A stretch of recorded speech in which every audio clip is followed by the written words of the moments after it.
ఎక్సెల్లా global study abroad summit 2024 జరగబోతోంది. ఫిబ్రవరి 11న ఉదయం 10 గంటల నుంచి సాయంత్రం 5 గంటల వరకు తాజ్ డెక్కన్, బంజారా హిల్స్, హైదరాబాద్లో. నమస్కారం, వెల్కమ్ టు ఐ డ్రీమ్. నేను విజిత. ప్రస్తుతం మనతో పాటు ఉన్నారు ప్రముఖ జ్యోతిష్య వాస్తు శ్రీ భారతీ శంకరాపీఠం వ్యవస్థాపకులు, వేదస్మార్త జ్యోతిష్య ఆగమ ధర్మశాస్త్ర ప్రతిష్టాంత పండితావర్యులు బ్రహ్మశ్రీ అన్నవరపు తిరుపతి మూర్తి అవధాని గారు మనతో పాటు ఉన్నారు. ఇప్పుడు వారితో మాట్లాడి మరిన్ని విషయాలు తెలుసుకుందాం. నమస్కారం గురుగారు. ఓం శ్రీ మహాగణాధిపతయే నమః. గురుగారు, మనకి ఈ మాసంలో అమావాస్య రాబోతుంది కదా గురుగారు. అయితే చాలా మందిలో కూడా అమావాస్య 8వ తారీఖున 9వ తారీఖున అనే సందేహం అయితే ఉంది గురుగారు. నిజంగా మనకు అమావాస్య 8వ తారీఖున ఉందా 9వ తారీఖున ఉందా గురుగారు? అమావాస్య మనకు 9 ఉందమ్మా. ఓకే. ఎందుకంటే కొన్ని తిథులు మనం సూర్యోదయానికి చూసుకోవాలి, కొన్ని తిథులు రాత్రి సమయానికి చూసుకోవాలి. ఈ అమావాస్య ఇటువంటి వచ్చినప్పుడు సూర్యోదయానికి ఒక రకంగా చూసుకోవాలి, రాత్రిగల విషయానికి కొన్ని ఆరాధనలు చేయాలి, దానికి రాత్రిగల అమావాస్య మనం చూసుకోవాలి. అలా చూసుకున్నట్లయితే కనుక మనకు 9వ తారీఖు అమావాస్య. అయితే గురుగారు, ప్రత్యేకించి మనకు 9వ తారీఖు అమావాస్య వస్తుందని చెప్పారు కదా, ఈ అమావాస్యకి విశిష్టత ఏమైనా ఉందా గురుగారు? చాలా గొప్పదమ్మా అమావాస్య. అంటే మనకు ప్రతి నెల అమావాస్య వస్తుంది, ప్రతి నెల ఏదో ఒకటి చెబుతూ ఉంటారు. గొప్పతనం కాంది ఏముందండి అని జనాలు కనిపిస్తూ ఉంటుంది. ఒక్కొక్క మాసానికి ఒక్కొక్కటి వస్తుంటుందమ్మా. ఏ మాసము కూడా ఇవాళ వచ్చిన అమావాస్య మళ్ళీ 60 సంవత్సరాల వరకు రాదు కదా. అంటే మళ్ళీ 60 సంవత్సరాల తర్వాత ఇదే శోభకృతనామ సంవత్సరం వచ్చి ఇదే మాసం వస్తే వస్తుంది. ఈ 2024 రాదు కదా. అవును. అంటే ఏ అమావాస్యకి ఆ అమావాస్య కాస్త విశేషాలు ఉంటూ ఉంటాయి. అందులోనూ కూడా కొన్ని ప్రత్యేకతలు తెలుపబడి ఉంటాయి. అవి ఎప్పటికీ మారవండి. కొన్ని అమావాస్యలు సంబంధం లేకుండా మారిపోతూ ఉంటాయి. కానీ కొన్ని ఎలా ఉంటాయంటే ఇవాళ ఏదైతే కనుక విధానం ఉంటుందో 10 సంవత్సరాలైనా 100లైనా అదే విధానం ఉంటుంది, అది మారదు. అది ఈ అమావాస్యకి పుష్య అమావాస్య వంశం ఉద్ధరణం, అంటే వంశోద్ధరణ అంటారు. ఓకే. వివాహం కాని వాళ్ళు, సంతానం అనేటువంటిది అందని వాళ్ళకి ఈ అమావాస్య చాలా ఉపయోగం. ఎలా అంటే దీనికి మనం ప్రధానంగా తీసుకోవచ్చు. వివాహం ఇప్పుడు 40 ఏళ్ళు వచ్చిన వివాహాలు కావట్లా, ఎన్ని ప్రయత్నాలు చేస్తున్నా. ఒకవేళ వివాహం అయితే 1-1.5 సంవత్సరం నుంచి కలిసి ఉండట్లా. ఒకవేళ కలిసి ఉంటే సంతానం కలగట్లా. ఎన్నో పూజలు వ్రతాలు చేస్తూనే ఉన్నారు. కానీ ఎందుకు ఇవన్నీ కలగట్లేదు అంటే దానికి మనం పూర్వం నుంచి కనుక పాటించినట్లయితే మనకు ఇంటి దేవత ఉంటారమ్మా. ప్రతి మనిషికి కూడా కులదేవత అంటారు. ప్రతి ఒక్కరికి ఉంటారు. ఈ కులదేవత లేదు అనేటువంటి వాళ్ళు ఎవరు ఉండరు.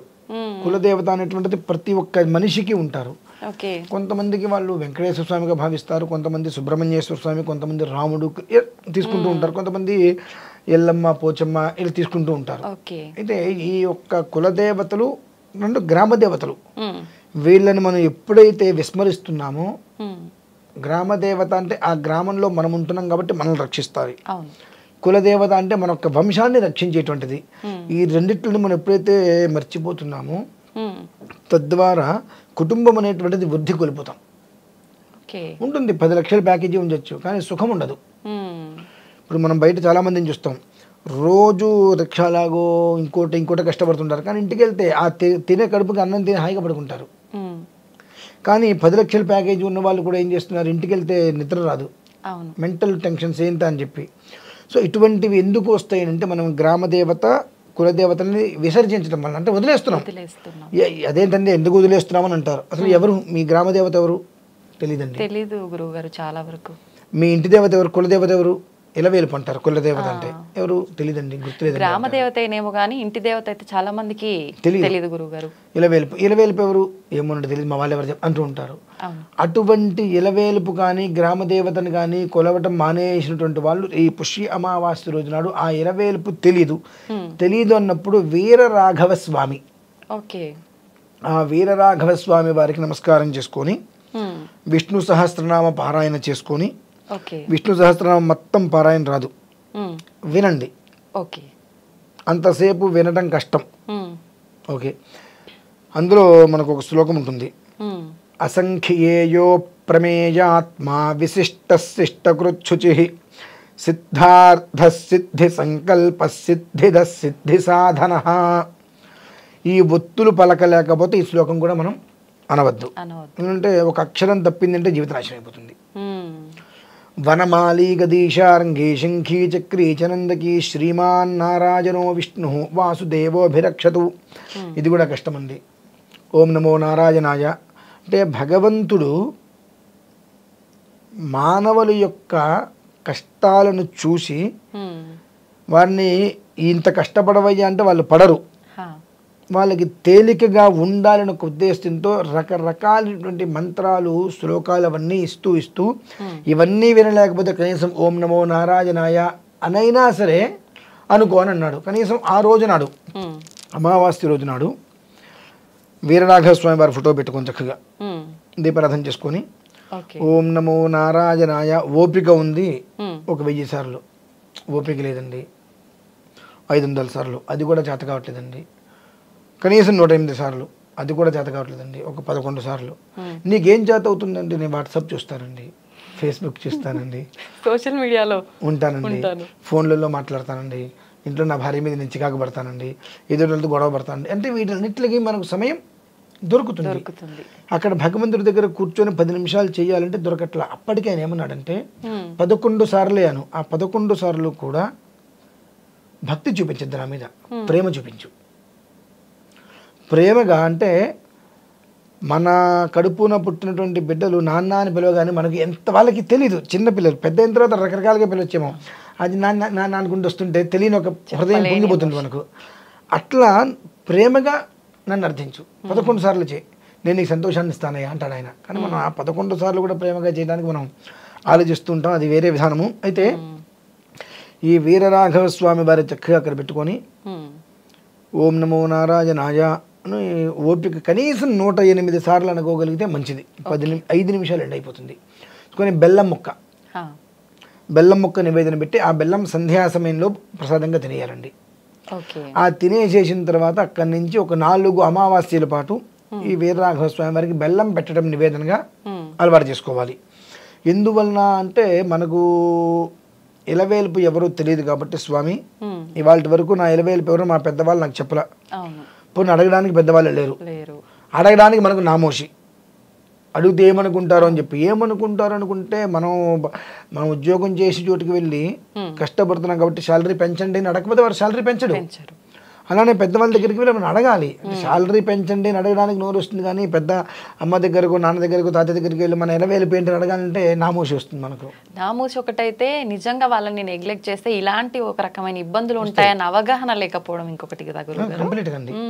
తద్వారా తెలుసుకోవటం వల్ల ఏమవుతుంది అంటే ఆ ఇలవేల్పుని ఇప్పుడు వెంకటేశ్వర స్వామి మన ఇలవేల్పు అని చెప్పారు అనుకోండి, వీరనాగ స్వామి వారిని ఫోటో పెట్టుకొని వెంకటేశ్వర స్వామి ఫోటో పెట్టుకొని దీపారాధన చేసుకొని బెల్లం ముక్క వడపప్పు నివేదన వచ్చే నెల నుంచి మనం వెంకటేశ్వర స్వామిని కంటిన్యూ చేసుకోవచ్చు. ఎవరు అసలు తెలియనప్పుడు వీరనాగ స్వామి వారిని పెట్టుకొని స్వామి నాకు ఇప్పటి వరకు కూడా సంకల్పం మనం ఏమనుకోవాలి, అక్కడ నాకు ఇవాళ వరకు ఇలవేల్పు తెలియదు, మా గ్రామ దేవత తెలియదు ఎవరు, కాబట్టి నేను ఇక్కడ ఉంటున్నా కాబట్టి ఇప్పటి నుంచి మొదలు పెట్టుకొని నేను నీకు నమస్కారం చేసుకుంటానయ్యా. నా ఇలవేల్పు అనేటువంటిది ఎవరు నాకు తెలియదు కాబట్టి నా ఇలవేల్పుని మనస్సులో నమస్కారం చేసుకొని నేను ప్రత్యక్షంగా నమస్కారం చేస్తున్నా. అంటే ఏమని వీరరాఘవ స్వామిగా నీకు నమస్కారం చేయట్లా, నా ఇలవేల్పు నా కుటుంబం నుంచి నాకు ఎవరో తెలియదు కాబట్టి ఆ ఇలవేల్పుని స్మరించుకొని నీకు నమస్కారం చేశా. నా ఇలవేల్పు ఎవరో తెలియదు కాబట్టి నువ్వు స్థిరంగా ఉండు, 4 నెలల పాటు నీకు నేను బెల్లం పెడతాను ప్రతి నెల అమావాస్యకి, నా జీవితాన్ని బాగు చేయి. ఖచ్చితంగా ఈ 4 నెలల్లో వృద్ధి కనిపిస్తుంది. ఆ తర్వాత కంటిన్యూ చేసుకో ప్రతి నెల. అది చాలా విశేషం జీవితానికి. అంత అద్భుతమైనటువంటి రోజు. భగవంతుడు సకల మానవాళి యొక్క శ్రేయస్సు కోరి, అంటే మనం ఇవాళ సైన్స్ వచ్చేసింది దేవుళ్ళు లేదు అంటుంటున్నారు కానివ్వండి, కొన్ని లక్షల సంవత్సరాల క్రితమే, కొన్ని లక్షల సంవత్సరాల తర్వాత మానవులకి కనీసం మాత్రం కూడా వాళ్ళు ఏం చేస్తున్నారు అనేటువంటి విచక్షణ కూడా తెలియని స్థితిలో ఉంటారు. కాబట్టి అటువంటి స్థితిలో వాళ్ళకి ఏదైనా తెలియచేయాలంటే కొన్ని మూలాలు కావాలని చెప్పి అప్పటి నుంచో తీసుకొచ్చి దేవతలు పెట్టారు. దాన్ని ఋషులు జాగ్రత్తగా కాపాడుకుంటూ ఇప్పటివరకు మన దగ్గరకు తీసుకొని వస్తున్నారు. మనం ఏం చేస్తున్నాం అంటే సాయశక్తిలో దాన్ని ఇంకా పూర్తిగా విచ్ఛిన్నం చేయడానికి మన ప్రయత్నాలు మనం చేస్తున్నాం. కాబట్టి ఈ అమావాస్య చాలా విశేషమైంది. ఏ మనిషి అయితే కనుక మానసికంగా శారీరకంగా ఆర్థికంగా వివాహం కాకుండా, వివాహం అయితే దంపతుల మధ్య అన్యోన్యత లేకుండా, సంతానంతో సమస్యలు ఇటువంటివి ఏవైతే ఇబ్బందులు అనుభవిస్తున్నారో వారికి అత్యద్వితీయమైనటువంటి యోగదాయకం ఈ అమావాస్యకి వీరరాఘవ స్వామి వారి ఫోటో పెట్టుకొని మనస్సులో నమస్కారం చేసుకొని విష్ణు సహస్రనామము లేదంటే ఓం నమో నారాయణాయ అనే మంత్రాన్ని దిద్దుకుంటూ ఒక చిన్న బెల్లం ముక్క నివేదన పెట్టి ఆ బెల్లం ముక్క తినేయాలి. సాయంత్రం వరకు అట్టి పెట్టకూడదు. మళ్ళీ ఆ బెల్లాన్ని నేను అంత మెక్క పెట్టుకున్నానండి పొయ్యి మీద పెడతాను దాంట్లో జీడిపప్పు కలుపుకుంటే అవన్నీ కూడా చేయకూడదు. ఎందువల్ల అంటే దానివల్ల కొన్ని ప్రమాదాలు కూడా జరుగుతాయి. ఎందుకంటే సమయం వచ్చింది కాబట్టి చిన్న విషయం చెప్పి ముగిస్తాను. మా ఇంటి ఇలవేలుపు వీరరాఘవ స్వామి వారు. మా ఇంట్లో ప్రతి అమావాస్యకి బెల్లం పెట్టడం అలవాటు. ఇది సుమారుగా 39 అంటే మా పెద్దన్నయ్య కూడా పుట్టలేదు అంటే ఇంచుమించుగా 40 సంవత్సరాల క్రితం మాట. ఈ ఇంట్లో అందరూ చుట్టాలు వచ్చినప్పుడు అమావాస్య బెల్లం అంత పెట్టేసారు. సాయంత్రానికి అయిపోవట్లేదు ఒక ఉద్దేశంతో ఆ బెల్లాన్ని పాకం చేసేద్దామని చెప్పి పొయ్యి మీద పెట్టేసేసి దాన్ని మొత్తం పాకం చేసి ఇవన్నీ కలిపేటప్పటికి మా వాళ్ళలో ఒకరికి ఒళ్ళంతా కూడా బొబ్బలా కట్టేసేసింది. ఈ బెల్లం ఉడుకుతున్నప్పుడు ఎలా అయితే కనుక వస్తూ ఉంటాయో అలా ఒళ్ళంతా వచ్చేసేసరికి మళ్ళీ నమస్కారం చేసుకొని మరుసటి అమావాస్యకి మళ్ళీ నార్మల్గా పెట్టుకొని ఆ రాత్రికి లోపు అంటే సంధ్యా సమయం లోపు దాన్ని మొత్తం తినేసేసారు. దాన్ని బట్టి ఏంటంటే పొయ్యి మీద మళ్ళీ దాన్ని చేయకూడదు. 2 ఆ తినేటువంటిది కూడా నేను ఇంత పెడతా అంటే అంత తినగలనండి అంటే ప్రమాదం. ఇంత ముక్క పెట్టు చిన్న ముక్క. ఎందుకంటే ఆ ఒక్క తీసుకునేటువంటి ప్రసాదము శరీరంలో రక్తంలో కలిసిపోవాలి తప్ప యూరిన్ రూపంలో మళ్ళీ బయటికి రావద్దు. అది మహాపాపం. మనం పానకం అనగానే గ్లాసులు తాగేస్తాం. ఆంజనేయ స్వామి గుడికి హనుమత్ జయంతికి పానకం ఇస్తానికి గ్లాసులు తాగేస్తాం. ఎంత పాపం చేస్తున్నాం. తీర్థం అనేటువంటిది ఇలా ఎందుకు పెట్టుకోమంటారంటే అకాల మృత్యుహరం సర్వవ్యాధి నివారం సమస్త పాపక్షేకరం అన్నప్పుడు ఇందులోంచి ఆ 3 చుక్కలు నోటికి తీసుకుంటే నాలుక దగ్గర అవి ఆరిపోతాయి. నాలుగు నుంచి గొంతు దిగేటప్పటికి మొత్తం అది ఆవిరైపోతుంది. ఆ గొంతు దిగి రక్తంలో కలిసిన ఇదైపోతుంది. అంతేకాని ఒక గ్లాస్ ఎప్పుడైతే తాగుతామో అది మనం వేరే రూపంలో బయటకు వచ్చేసిందంటే అది దోషమే. మరి అది దృష్టిలో ఉంచుకొని దానికి తగ్గట్టుగా మన ఇంట్లో 2-3 ఉన్నాం ఇంత చిన్న ముక్క పెడతాను నమస్కారం అని చెప్పి అది అయిపోయేటట్టుగా చేసేసుకోగలిగితే వాళ్ళ జీవితం అనేటువంటి చక్కగా శోభాయమానంగా ఉంటుందండి. ఓకే, మొత్తానికి కులదైవాన్ని ప్రార్థిస్తే మనకు ఎటువంటి ఇబ్బందులు రావు అంతే కదా గురువు? ఖచ్చితంగా. అమావాస్య విశిష్టతను కూడా చాలా చక్కగా తెలియజేశారు గురుగారు. ధన్యవాదాలు.